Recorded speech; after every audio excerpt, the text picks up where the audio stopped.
Chapter 4. Let's all get on the same page. There's an African proverb that says, if you want to go fast, go alone. But if you want to go far, go together. When Rob and I sat down to begin writing Change Your World, we had two purposes in mind. First, we wanted to motivate and equip you to make a difference right now in your community. Second, we wanted to encourage you to change your community with others. When this happens, there is potential for a movement to be birthed, and that's a very good thing. Movements bring awareness to problems. Injustices mobilize leadership and inspire people to action. All those things create positive momentum for change. Movements, whether mini or maxi, can change the world. Why people rally around a cause. In the previous chapter, we wrote about how people working together always accomplish more than individuals who labor alone. When they come together and create a movement, it can be powerful. Why does that happen? Well, first of all, they are seeking connection with others. People seek out connection with others in many ways and places. They go to bars, they go to gyms, they join clubs, sports teams, fantasy football leagues. They desire a sense of community, which begins with people getting together. People often seek out other people based on a shared sense of purpose. People who possess the desire for accomplishment don't want to get together just for the sake of getting together. They want more. That shared sense of purpose creates an extra level of connection that can lead into the making of a movement. They also want to be a part of something bigger than themselves. Human beings are always searching for meaning. Busyness is not satisfying. A life of purpose is. It can be deeply satisfying to be part of something larger than yourself. Most people are looking for a way to be involved in something that they're passionate about, that they can do with other like-minded people. They want to be part of a story that allows them to express their deepest desires and their highest aspirations. They want to create memories doing something worthwhile. Why else would people wear colored bracelets identifying a cause, dress in pink during Breast Cancer Awareness Month, get doused for an ice bucket challenge, or give to an organization they believe in? When enough people who share the same values follow the desires to make a difference and join to do it together, a movement is born. You see, they also want to receive value from giving. There's another reason that people rally around a cause, but this is the part people rarely talk about. We want to think that when others join a cause, it's because the cause is compelling, important, and justified. While it's true that these are the motivations for some, most people desire a personal return on their time and effort. That immediate return is often how good we feel for wanting to add value to others. This is the start of the significance journey. We give, and the longer we stay on this giving path, the more we realize that helping others help us. I call this process the inevitable return. Give to others long enough, and we receive more than we give. Love people deeply enough, and love returns to us tenfold. Lift people up, and we get lifted even higher. The inevitable return of adding value to others occurs in steps. Look at the ones that we've listed here and try to identify where you are right now in this significant journey. For example, we start with desire. I want to add value to others. Then we ask ourselves a question, well, how can I add value to others? We begin to think of community. I know people who add value to others. We take the step of observation. We begin to see how other people are adding value to others. Then we decide to join. We basically ask, can I help you add value to others? There becomes this process or this step of equipping where I began to learn how to add value to others, and so I take action, another step where I add value to them. And then there's the feedback. Tell me, am I adding value to others? And there's the fulfillment that I am content in the fact that I am adding value to others. The motivation begins where I want to keep adding value to others, and I begin to share with you and say, let's add value to one another together. And then there begins to be the growth where we find others that we can add value to. There's the step of changing. Adding value to others is changing me, and then there's that receiving, which is that inevitable return that those that I added value to have multiplied value back to me. What are the results of taking these steps of significance? The inevitable return. Here's what Rob and I know. Keep walking forward by adding value to people, and the personal return will increase with each step. People want to join a movement that includes connecting with others and being part of a community doing something bigger than themselves. And they are rewarded for their efforts by gaining personal identity and recognition. Rob and I desire that for you. We want Change Your World to be a resource that helps you become part of a transformational movement. For this to happen, we all need to get on the same page. Let's all be a part of a movement to make a difference.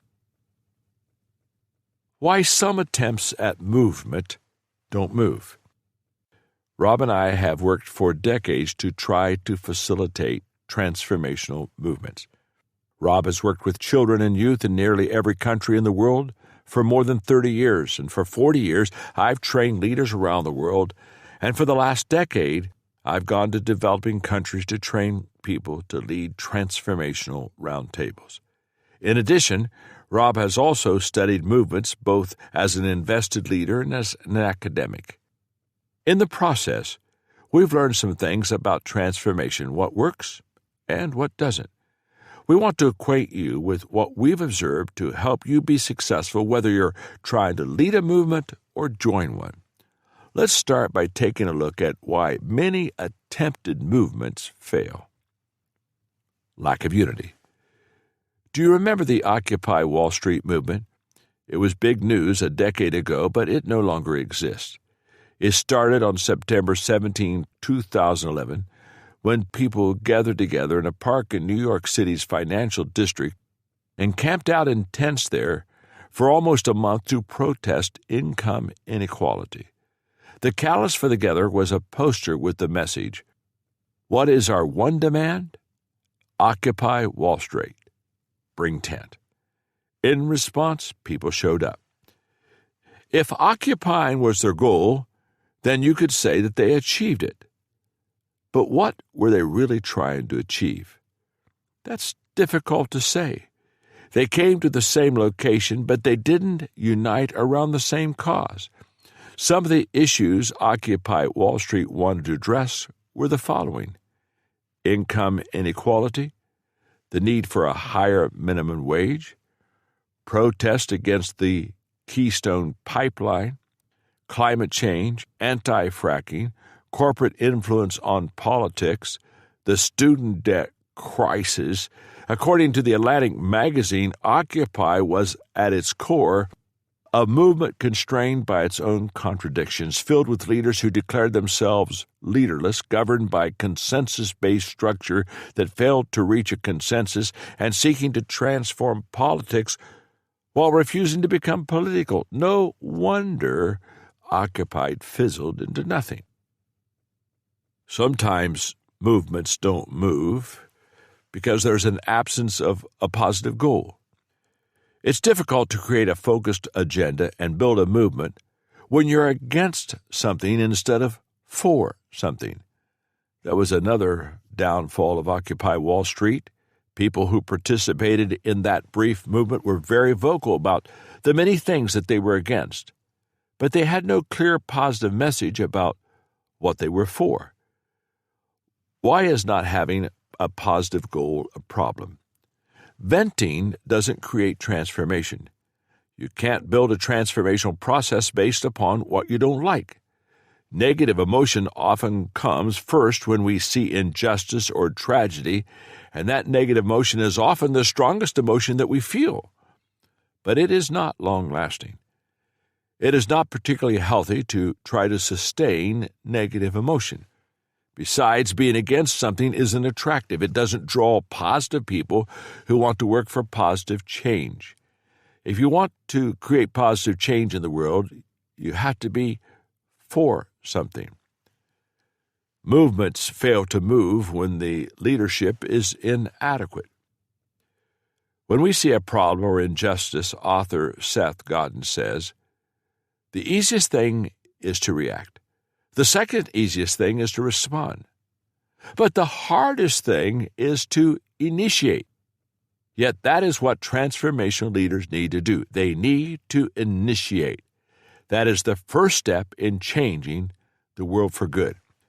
One of the greatest movements for good of the 20th century was for civil rights for African Americans in the United States. The leader of that movement was Martin Luther King, Jr. He came to national prominence when he was asked to lead a bus boycott in Montgomery, Alabama in 1955 and 1956 because of his background, professional standing, and leadership. The boycott is considered to have been the first large-scale demonstration against segregation in the United States. By the time the boycott ended, the Supreme Court ruled that segregation on public transportation was illegal. After the success of that boycott, in early 1957, King and 60 other ministers and civil rights leaders formed the Southern Christian Leadership Conference, with King selected as the organization's president. The SCLC, drawing on a philosophy of Christian nonviolence, framed civil rights as a moral issue. With King leading, the organization coordinated mass nonviolent protest campaigns, voter registration drives, and the March on Washington for Jobs and Freedom, which was estimated to have drawn 250,000 people. And it helped precipitate passage of the Civil Rights Act of 1964, the Voting Rights Act of 1965, and for his efforts, King received the Nobel Peace Prize at age 35. He was at that time its youngest recipient. In 1968, as the civil rights movement was gaining momentum, King was assassinated. His close friend and SCLC Vice President Ralph David Abernathy succeeded him, but the movement was never the same again. Nobody was able to step into King's leadership shoes since his death. They may be able to receive his old title, but they can't lead and champion the cause the way that he did. The lesson is that transformational movements aren't successful and sustainable unless they are led by transformational leaders. Like everything else, they rise and fall on leadership. I want to give you one final thought about leadership. Great leaders like Martin Luther King, Jr. didn't start out as great leaders. In fact, King didn't elevate himself to be the leader of the movement. Others did. He was part of a small group who wanted to do something about racial injustice in America, and when he got started, he and his friends simply did what they could where they were. From there, they continued to take steps forward. The lesson is that great leaders who make a difference are not born that way. They are formed into great leaders as they move with others to make a difference for those around them. Some movements don't move because of the lack of organizational support. At some point, for a movement to be sustainable, it needs people who will support it organizationally. Otherwise, it will die out. But that doesn't mean it needs to be a single formal organization in a traditional sense.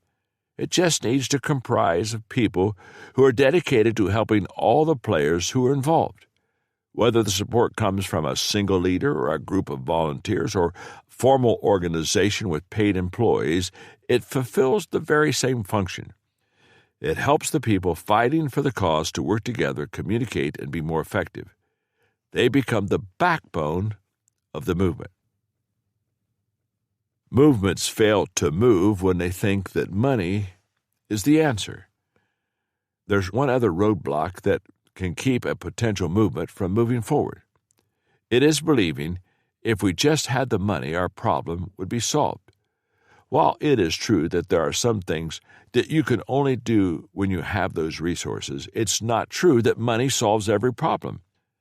For example, the World Bank's Independent Evaluation Group found that in 25 poor countries in which they had invested in the mid-1990s to the early 2000s, half of the countries had the same or worse poverty rates than they had before billions of dollars in aid had been spent there.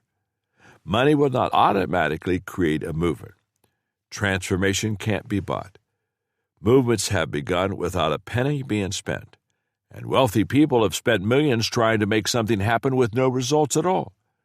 Think about billionaire Michael Bloomberg's campaign in the 2020 presidential primary. He spent nearly $1 billion on his campaign. That's more money than all the other Democratic candidates had spent altogether. For all that spending, he won one primary, American Samoa. You see, Bloomberg lacked the grassroots group of people who believed in his vision, strategy, and his ability to transform the nation. If a large group of people who believed in him had been on the ground supporting his leadership, his money would have been a useful tool to help his campaign. But because Bloomberg wasn't backed by a movement, he tried to pay for one, and in the end, he did the only thing that he could do: drop out of the race. If those type of qualities don't make movements move, the question is then, how does transformation happen? What then causes movements to move? How does transformation occur? What are the keys to change? We want to show you 5 illustrations that show how transformational movements happen. First of all, think of a waterfall.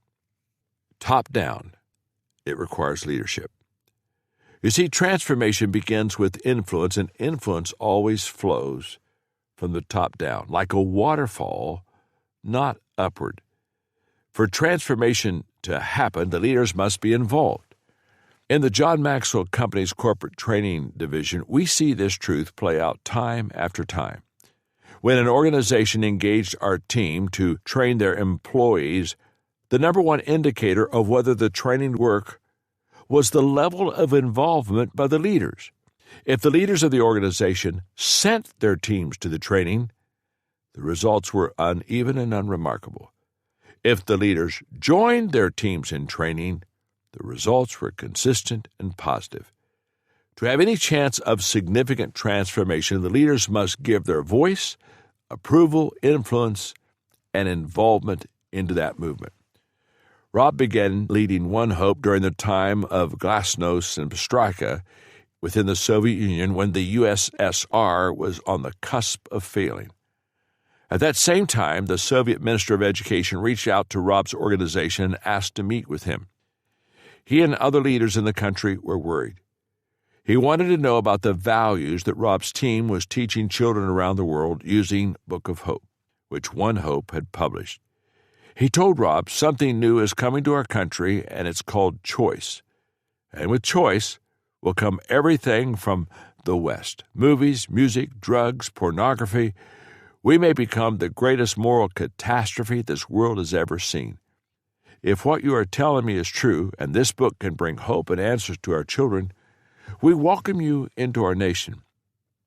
Rob left that meeting with a letter allowing One Hope to give the Book of Hope to 58 million children. That is every pupil in the Soviet Union. How was that possible? The Minister of Education had done his homework by studying One Hope, which had gained credibility under the leadership of Rob's father, Bob. One Hope had worked in El Salvador with its ministers of education, then in Chile and in Nigeria and in other South American countries. One Hope's effort had helped children in other contexts, which made the USSR's Minister of Education believe that it could work there. That leader's permission from the top empowered Rob to take action. Without it, One Hope would have never been able to do anything in the USSR. That just goes to show you, when leaders use their influence to get behind something, they can make things happen. When the John Maxwell Leadership Foundation began teaching values in Guatemala and seeing positive results throughout the country, people in other nations began contacting us and asking us to start similar initiatives in their countries. While we are always open to the prospect of going to new countries, we know that our efforts will have a chance to make a difference only if the top leaders in the country have bought into the idea. So far, in addition to Guatemala, we've started teaching values through transformational roundtables in Paraguay and Costa Rica because the presidents of those countries invited us in. We are also contacted by G.T. Buston, who leads 2 international charities in Papua New Guinea. He has a passion to serve his nation, and when he learned that what we were doing in Latin America, he asked us to come to New Guinea to teach values in round tables. 2 of my nonprofit leaders, George Hoskins and John Varican, traveled to New Guinea to meet G.T., and while there they met a leader who told them he was sick and tired of being sick and tired of the corruption in their country. John and George saw that G.T. was a man of integrity and sincerely wanted to change his world. The need for change was evident and the possibilities were great. But for us to go there, the country leaders needed to be on board and involved, and John and George told him that. A quiet influencer, G.T., began connecting with the leaders in business and government in New Guinea. Several months later, we received a message from the nation's prime minister inviting us to come to his country to start the process. When we launch transformation tables in New Guinea, hopefully in 2021, we will do the same thing that we do when we accept invitation to any country. We will make contact with high-level leaders in each of the 8 streams of influence and ask for their commitment to be part of this ongoing process. Only when they get involved and lend their voices and influence to the initiative will we launch it. Influence flows down, not up.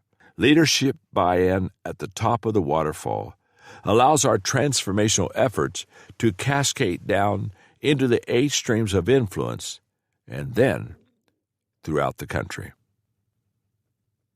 The second picture I want you to think of when you understand a transformational movement is a ladder. A waterfall is top down. The ladder is exactly opposite, bottom up. It encourages mobility. While influence flows down, transformation climbs up. That's why we associate with the image of a ladder. When you help people to improve their lives, they rise up. They begin to dream of a better world, which is fantastic, because the only tragedy greater than dying with dreams unfulfilled is never to have dreamed at all. In 1931, the phrase "the American dream" was coined by James Truslow Adams in his book, The Epic of America. During the Great Depression, he saw the great promise of the United States, where people could rise up and pursue their potential without many of the societal or economic barriers that people in other parts of the world had battled for generations.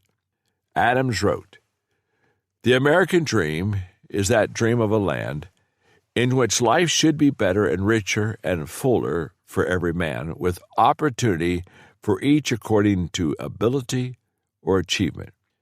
It is a difficult dream for the European upper classes to interpret adequately, and too many of us ourselves have grown weary and mistrustful of it. It is not a dream of motor cars and high wages merely, but a dream of social order in which each man and each woman shall be able to attain to the fullest stature of which they are innately capable and be recognized by others for what they are, regardless of the fortuitous circumstances of birth or position." We believe what has been called the American dream could become every country's dream because everyone desires to reach their potential and live a better life. But there must be a ladder available to them. Does the ladder create the dream, or does the dream create the ladder?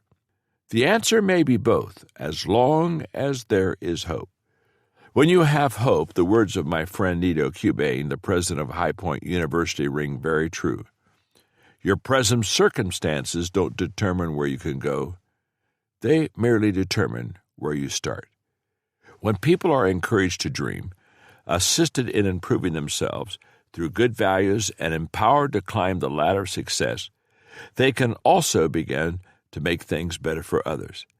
They can transition from survival thinking, which asks, how can I make it through the day, to significant thinking, which asks, how can I make someone else's day? We saw this shift from survival thinking to significant thinking beginning to play out during the COVID-19 pandemic in 2020. Teachers offered their classes online. Neighbors shared necessities like food, water, and toilet paper. Stores offered special hours to elderly and medically fragile people. Restaurants offered free delivery. Neighbors sang to one another from balconies in Italy. People donated large amounts of cash to stock food banks.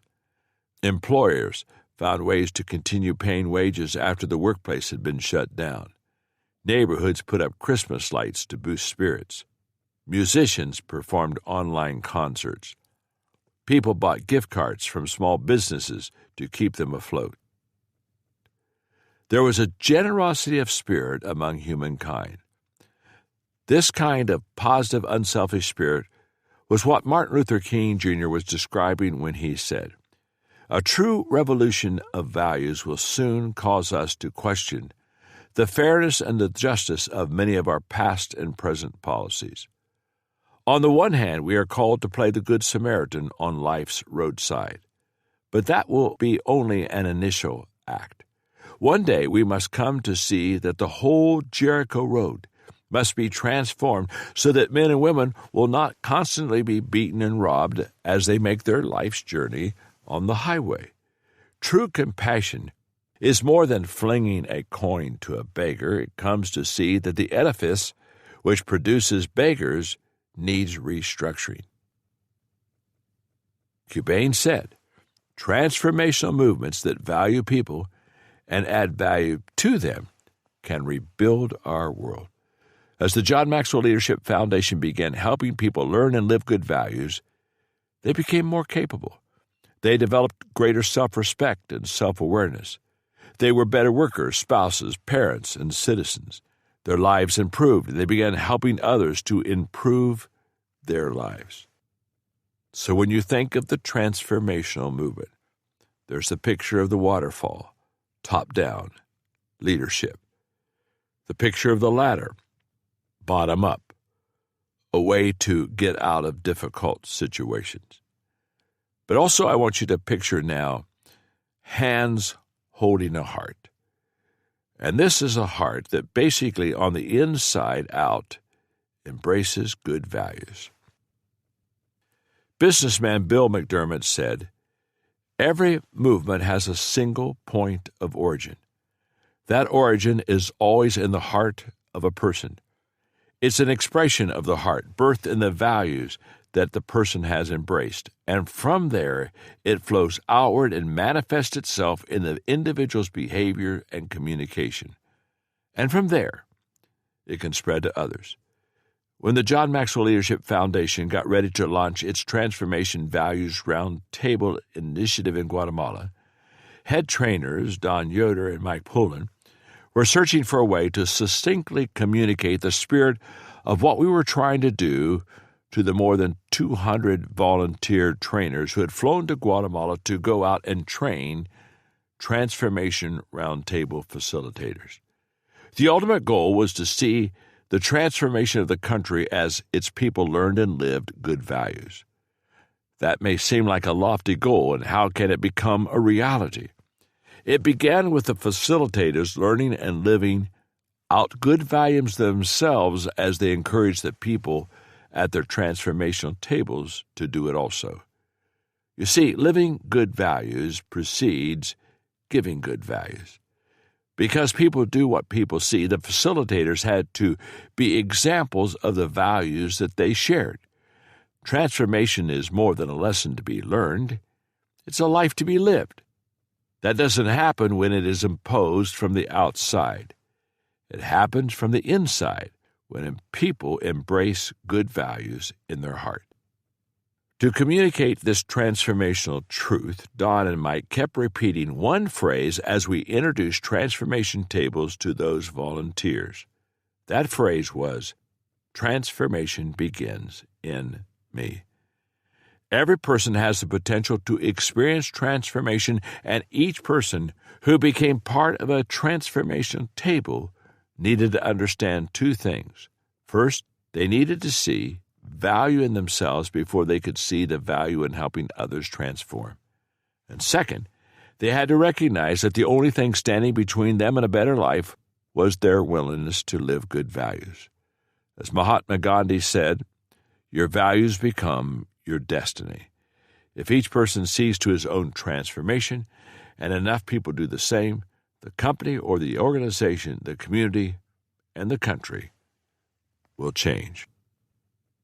The next picture I want you to see of a transformational movement which makes it successful is joined hands. Hands that are side by side, hands that desire partnerships. The law of Mount Everest in the 17 indisputable laws of teamwork says, as the challenge escalates, the need for teamwork elevates. Transformation of any community is a Mount Everest type of challenge, which means it requires many people working together. That means engaging in partnerships. As I have worked to lead transformational efforts in places around the world, my organizations have always focused on using partnerships. Sometimes we've succeeded, sometimes we haven't, but we've learned a lot in both cases. When the John Maxwell Leadership Foundation begins working to bring transformation into a country, we always work with a well-led local organization who wants to change their world. They help us connect and partner with the leaders in the 8 streams of influence, which we stated are government, education, business, religion, media, arts, sports, and healthcare. The leaders from those areas come together to form a cabinet, and together they identify their nation's most pressing needs and what can be done to make the country better and brighter. The challenges vary from region to region, based on their unique needs and culture.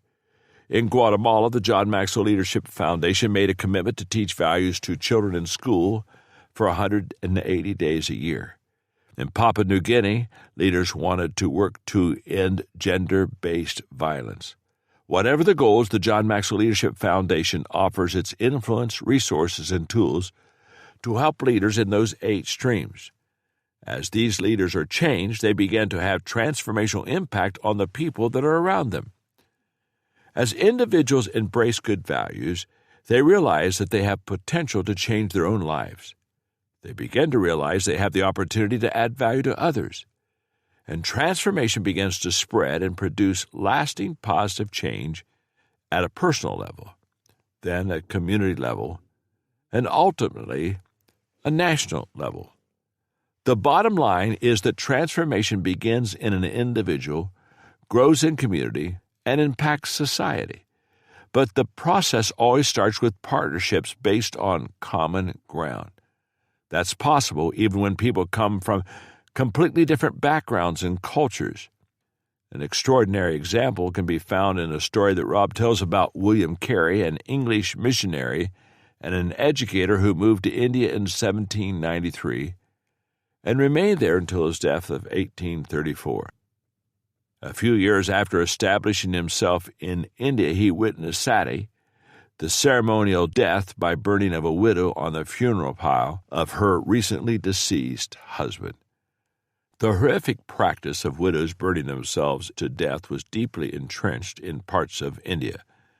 The earliest Western records indicate that action had been occurring for at least 2,000 years. The word sati means virtuous wife, and the practice of sacrifice was believed to be holy. From the first time Carey witnessed sati, where he unsuccessfully begged the widow not to allow herself to be burned to death, he worked relentlessly to stop this practice that devalued women in such a brutal way. Carey connected with influential Indian leaders and worked with them to get sati outlawed. He was able to form a partnership with Hindu religious and social reformer Raja Ram Mohan Roy. Their common ground was the agreement that all people had value. Together they persuaded Governor Lord William Bentinck to make the practice illegal. Sati was finally banned in 1829. If people from two distinct parts of the world, from two vastly different cultures, embracing two starkly different religions, could find common ground to partner together, then we can feel confident that we can connect with anyone if we're willing to give it a try. In the book The Power of Two, Rod Wagner and Gail Mueller write about partnership and how important they are in achievements. Relying on research by Gallup, they found 8 elements of powerful partnership to which Rod and I added 2 others. Here are those 8 elements that make a powerful partnership: complementary strengths, a common mission, fairness, trust, acceptance, forgiveness, communicating, unselfishness, time, and valuing the partner's contribution. As you prepare to join hands with others to try to change your world, look for those common values to increase your odds of success. We'll say one more thing about this. I'm sure that you noticed that a common mission was near the top of the list for Wagner and Mueller. What's interesting is that while partners must be in agreement on the mission, they need not to have common motives for trying to achieve it. They go on and write these words: although you and your collaborator must agree on your mission, you don't have to agree on the same reasons for pursuing it. Successful partnerships often have different motivations for making the climb. This usually does not hinder the alliance, particularly if both of you understand the driving force motivating the other and work to see those hopes fulfilled. However, without a common mission, partners tend to drift toward their own individual pursuits. The next picture I want you to have of a transformational movement is a table that takes you from few to many. It enables growth. The birth of transformation starts in the heart of an individual, and the growth of that movement happens around a table. Mass movements don't begin with the masses. They begin with a few people. When people can sit around the table together as equal contributors, everybody wins. We've only recently begun using transformation tables in Costa Rica, but already we're hearing stories of growth. One of those stories came from Juanita Garcia. She and her family moved to Costa Rica from Nicaragua to seek a better life. She dreamed of furthering her education but had to drop out of elementary school so she could work to help her family. As a teenager, she became a mother and lost hope of bettering her life. But then she came into contact with an organization that helped young women in her situation. It was there that she joined one of our transformation tables. She said, "I experienced the greatest change in my life because I discovered that my story could change if I anticipated opportunities." Citing what she had learned from applying the value of initiative in her life, she enrolled in night school and completed her education. Her success inspired her husband to enroll in technical school, and her son Matthias became a better student in school as well. Her success also inspired her to become trained to facilitate transformation tables. I did it to help other women in my community with stories like mine so that they could have the opportunity to have a new way of life, a life of transformation. This concept of transformation tables is so important to changing your world that Rob and I have dedicated an entire chapter to it, so we won't give you the details here. We'll just say that transformation tables provide a safe place to sit, learn, and share good values. From there, they can spread, providing a place for everyone to become part of the movement. The last picture I want you to see of a transformational movement is a bridge that takes us from here to there. It's the bridge that literally leads us to the transformational life. The ultimate goal of any movement is to create a better future. It starts with good values. Good values create growth. Growth creates transformation. Transformation creates movement. And movement, it creates change. And change helps us to cross over into a better future. Each of these stages together forms a bridge from here to there. Crossing the bridge and taking that journey from here to there becomes a great joy, a great story, one worth telling. As people share it, others want to join it and become a part of that story. That inspires them to grow, and as they do, the entire cycle continues. When we think of the word transformation or hear the word movement, we sometimes imagine that it has to be big. But sometimes small actions lead to big differences in a community of people. For example, a small school in the rural countryside of Paraguay was experiencing conflict among the teachers and with the school principal. The communication between them was strained at best, and there was no sense of collaboration. However, that school was one of those which the iLead program was being introduced. The faculty were entrusted with the task of overseeing the students as they facilitated transformational tables. As part of the program, the teachers were also given an opportunity to interact with one another to discuss how the program was going and what the students were learning. To their surprise, their discussion opened up the lines of communication between the teachers. That inspired them to communicate better with the principal. As a result, everyone became more collaborative. Together, they had built a bridge that allowed the entire school to transform. As you think about these 6 pictures, a waterfall, a ladder, a heart, joined hands, a table, a bridge. Can you see yourself in one or more of those pictures? We hope you do, because you must be moved if you want to become part of a movement greater than yourself. We hope these pictures inspire you to change and grow. Which picture do you most identify with? Which resonates with you most strongly? Perhaps they may reveal your primary role in transformational movement. More important, you understand how transformational movements work. In this chapter and the previous ones, the subject of values has come up a number of times. There's a reason for that. You cannot make a difference or change your world in a positive way unless you build everything you do on good values. They are the single most important part of any transformational movement.